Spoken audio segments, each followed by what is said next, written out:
Estamos novamente nesse canal, hoje para falarmos um pouco sobre antisionismo e antissemitismo. Afinal, é tudo a mesma coisa, como dizem alguns próceres da nova direita? É o que nós veremos aqui hoje, tá?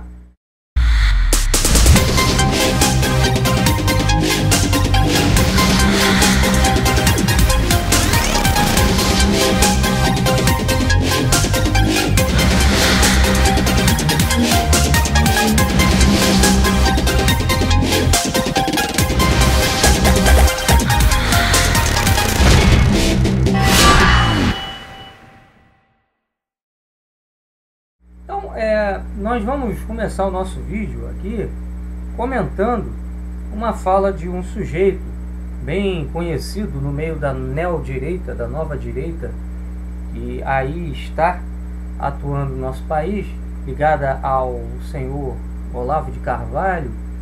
Nova direita esta que pode ser definida também como uma direita sionista, é isso? E o sujeito que falou o que nós vamos citar aqui agora é o tal do Paulo Enéas, tá? Inclusive eu costumo dizer que o Paulo Enéas é a grande prova de que Olavo falhou miseravelmente na tentativa de criar uma elite intelectual, tá? Vocês vão entender por que eu estou dizendo isso. Vejam bem, no dia 14 de fevereiro o senhor Paulo Enéas disse o seguinte: o antisionismo sempre foi o antissemitismo em novas vestes, ok? Quem dera houvesse na Igreja Católica de hoje um terço da bravura heróica e da masculinidade daqueles que empunham armas com coragem na defesa do Estado de Israel. Na verdade, o senhor Paulo Enéas está se referindo a uma frase dita pela Amanda Keller. Ele compartilha como sendo dele, né, também essa fala, e está aí. Segundo Paulo Enéas, o antisionismo é a mesma coisa que o antissemitismo. Isso aqui é a voz de um representante da nova direita. Agora, uma coisa interessante nisso tudo, a gente precisa observar, é que há 2 dias atrás, o senhor Jean Willis, do PSOL, que é um representante aí da nova esquerda, dessa esquerda libertária, que o PSOL representa, disse o seguinte. Percebam a semelhança.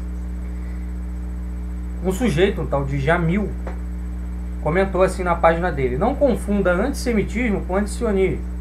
Aí o Willis respondeu: isso faz lembrar quando os homofóbicos dizem: nós somos contra os homossexuais. Nós não somos contra os homossexuais, desculpe, mas não aceitamos seu estilo de vida e suas práticas. Ou: judeus, não somos contra vocês, desde que não reivindiquem seu direito à autodeterminação como povo. Antisionismo, na imensa maioria dos casos, é uma maneira politicamente correta de disfarçar o antissemitismo. Então vejam bem, a esquerda e a direita estão no mesmo barco, né, em relação a Israel. Ambas defendem o sionismo israelita, que é no fundo, não um projeto de autodeterminação, mas sim um projeto imperialista, o que é bem diferente. Para quem conhece o sionismo, sabe-se que ele vem de uma raiz que é do pensamento de Moses Hess, né? A ideia de que o povo judeu só vai ter a sua emancipação através de um Estado nacional, e essa ideia do sionismo traz também a concepção de que o Estado israelita vai ser o Messias do povo judeu, ou seja, é aquele que vai não só emancipar o povo judeu, mas levá-lo ao domínio mundial, porque a ideia messiânica judaica é exatamente esta, né? Então o sionismo não é simplesmente a luta pela autodeterminação do povo de Israel, pelo direito de ter uma terra e tal, vai muito além disso, vai para aspectos teológicos, inclusive, vai para aspectos geopolíticos amplos, e esse pessoal se cala em relação a isso, né? Eles fazem toda uma desinformação em relação ao assunto e tratam qualquer crítica ao Estado de Israel como racismo, né? Então tudo que se refere a críticas à ação do Estado de Israel, a ação de grupos judaicos, é encarado como racismo, como antissemitismo. O que é interessante é que nos últimos dias um rabino de Israel defendeu o massacre de árabes palestinos, o extermínio de árabes palestinos. Mas não houve nenhuma nota da parte desse pessoal dizendo que isso é antissemitismo. Afinal de contas, os árabes também são semitas. Mas aí, assim, falar de judeu é antissemitismo. Agora, pedir o extermínio de árabes não é antissemitismo, é algo legítimo. Israel tem o direito de fazer isso. Israel tem o direito de entrar com seus tanques em Gaza, matando crianças, soltando fósforo branco para queimar pessoas.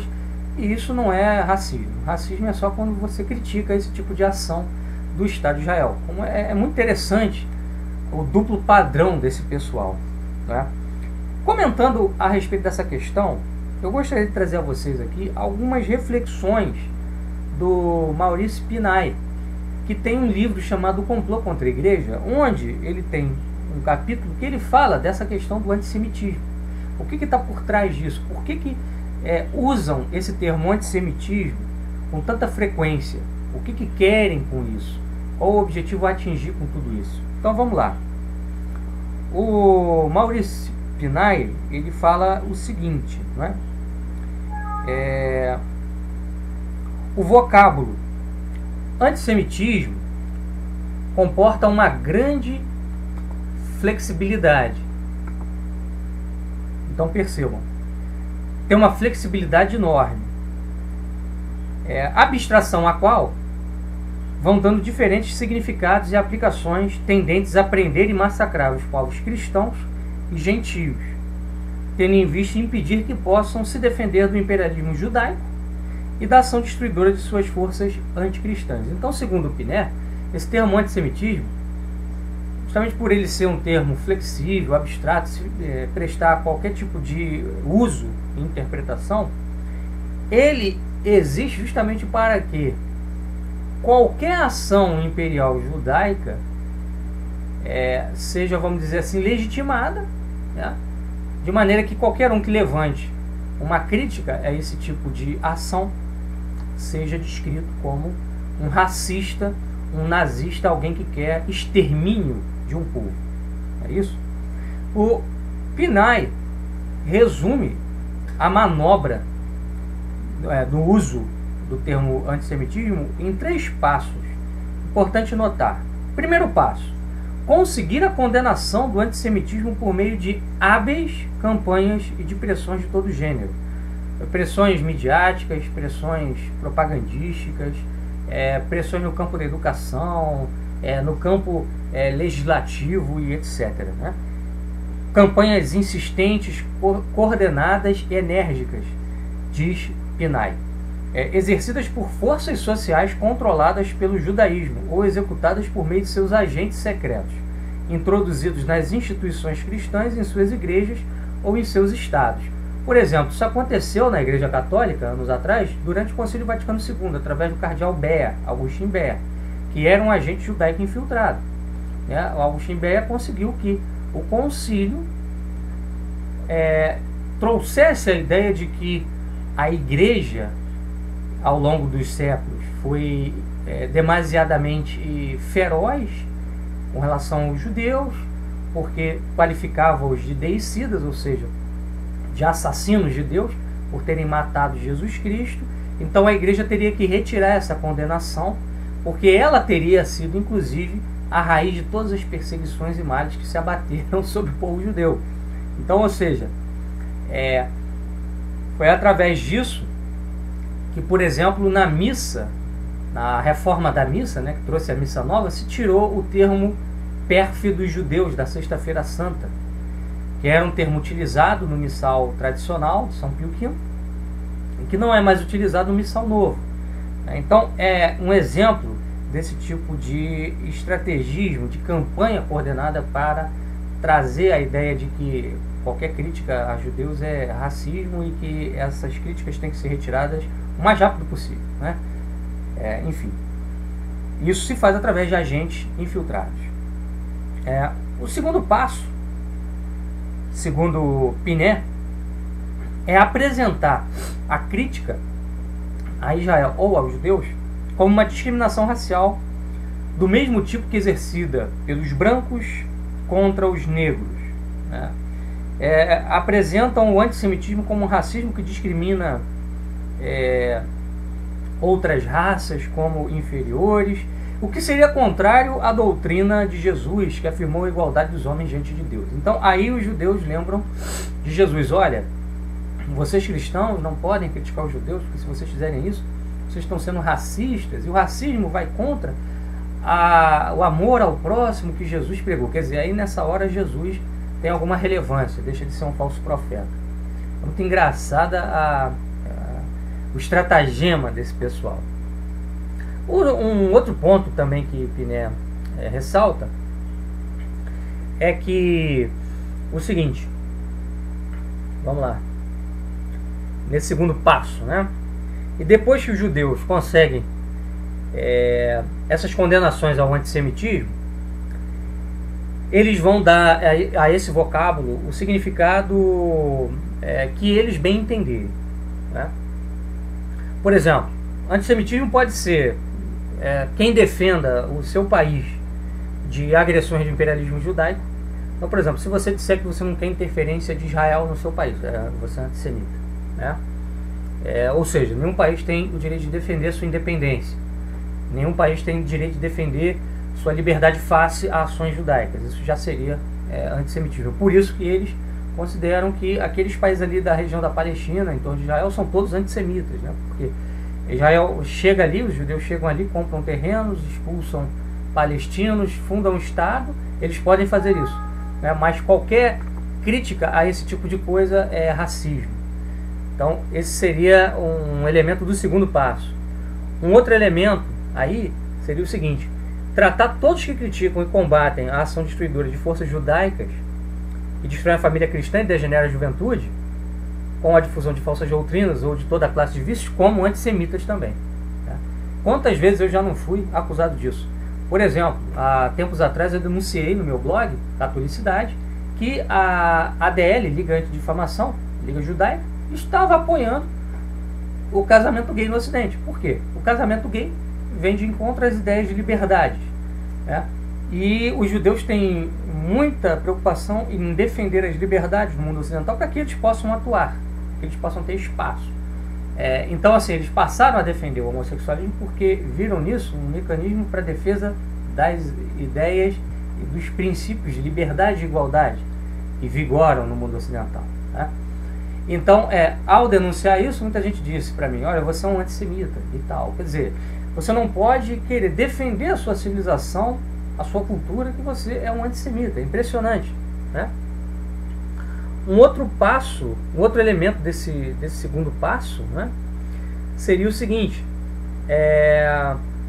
os que de qualquer forma censuram ou combatem o ódio e a discriminação racial que os judeus acreditam ter o direito de exercer contra os cristãos, ainda que hipocritamente tratem de ocultar, e os que de alguma forma denunciam as maldades, delitos e crimes cometidos por grupos judaicos contra cristãos, muçulmanos ou demais gentios, e pedem o merecido castigo. Por exemplo, se você lembrar que os judeus se consideram uma raça superior, e se consideram de fato, né? Tanto que eles não casam com outras raças, né? Eles são contrários ao casamento interracial.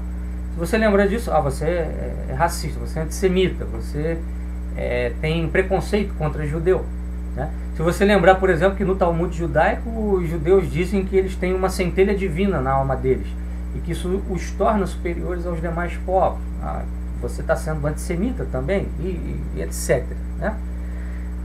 Outro método também usado é o seguinte: os que desmascaram o comunismo, a franco-maçonaria, como movimentos conspiratórios e que têm fundamento em elementos do judaísmo, também são caracterizados como antissemitas. Então você não pode dizer isso. Você não pode lembrar, por exemplo, que a maçonaria tem elementos lá da cabala judaica. Você não pode lembrar que o comunismo foi criado por um judeu e na Rússia, né, a Revolução Russa foi liderada por judeus, como Trotsky e Lenin.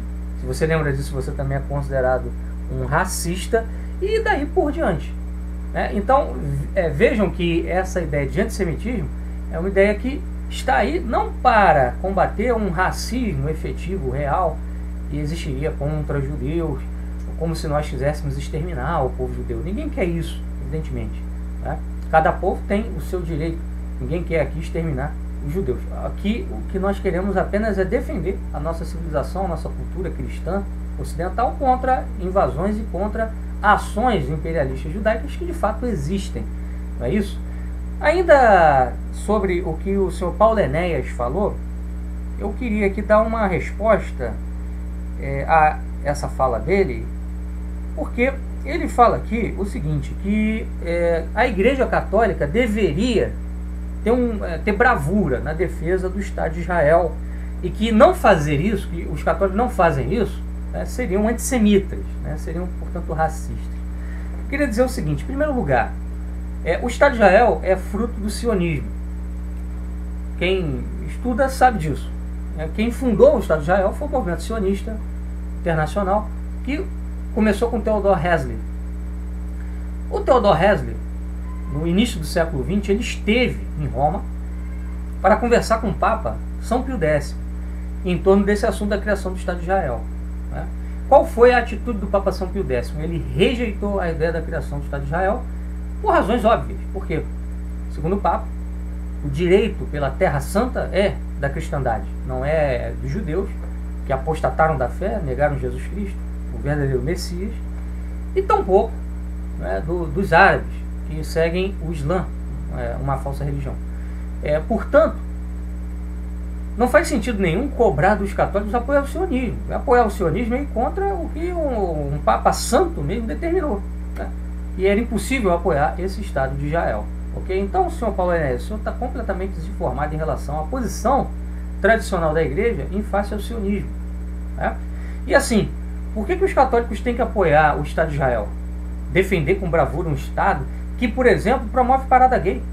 Recentemente, o Netanyahu e o governo de Israel declararam apoio explícito à causa LGBT, à causa gay, dizendo que em Israel haverá proteção aos homossexuais, travestis, bissexuais. Quer dizer, nós sabemos que a prática gay, a prática bissexual, transexual, vai contra os mandamentos da lei de Deus. Ora, o Estado de Israel promove isso. Como é que você vai apoiar um Estado que promove um negócio desse? Vai apoiar com bravura um Estado que promove algo desse tipo, algo que ofende diretamente a lei divina? Então isso só pode ser loucura dessa gente da nova direita, loucura ou possessão diabólica, ou então má fé, não é isso?